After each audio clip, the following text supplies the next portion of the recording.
સુરતના કામરેજ તાલુકાના ધોરણ પારડી ગામની સીમમાં હિન્દવા ફ્રેશ ઇન્ડસ્ટ્રીઝમાં આવેલ એકમમાં કેવલ ફૂડ પ્રોડક્ટના નામે શંકાસ્પદ ઘી બનાવી ગાયનું ઘી તરીકે પેકિંગ કરવાનું નેટવર્ક સુરત ગ્રામ્ય એલસીબીએ ઝડપી પાડ્યું છે।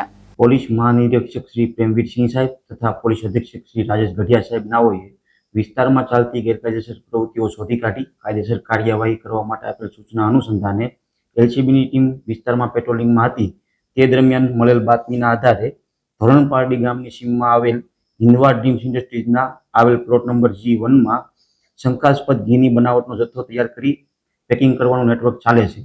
જે બાતમી અનુસંધાને સદર જગ્યા પર રેડ કરતા ત્યાં એકમના માલિક અંકિત કુમાર રાજેશ કુમાર મોદી નાઓ હાજર મળી આવેલ અને સદર જગ્યા પર તપાસ કરતા પામ ઓઇલ, શંકાસ્પદ બનાવેલ ઘી તથા વનસ્પતિજન્ય ઓઇલ તેમજ અન્ય મુદ્દામાલ મળી આવતા સદર જગ્યા પર ફૂડ એન્ડ ડ્રગ્સના અધિકારીઓને બોલાવી જરૂરી સેમ્પલિંગ લેવામાં આવેલ છે અને વધુ પૂછપરછ માટે લેબ ખાતે મોકલવામાં આવેલ છે।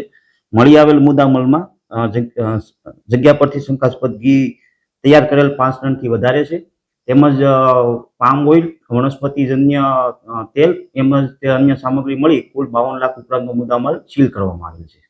સદ્ય વેચાણ ક્યાં થતું હતું, કઈ રીતના પેકિંગ તૈયાર કરવામાં આવતા હતા, આ અંગે જાણોજોગ દાખલ કરવામાં આવેલ છે અને વધુ પૂછપરછ હાલ ચાલુ છે।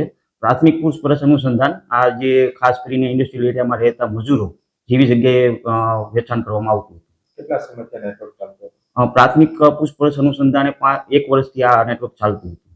સાહેબ, જે અંકિત છે મોદી, એના સિવાય બીજા કોઈ એની અંદર સંડોવાયેલા છે? જે અંગે વધુ તપાસ ચાલુ છે। ભાવેશ ઉપાધ્યાય, દ્રષ્ટિકોણ ન્યૂઝ, સુરત।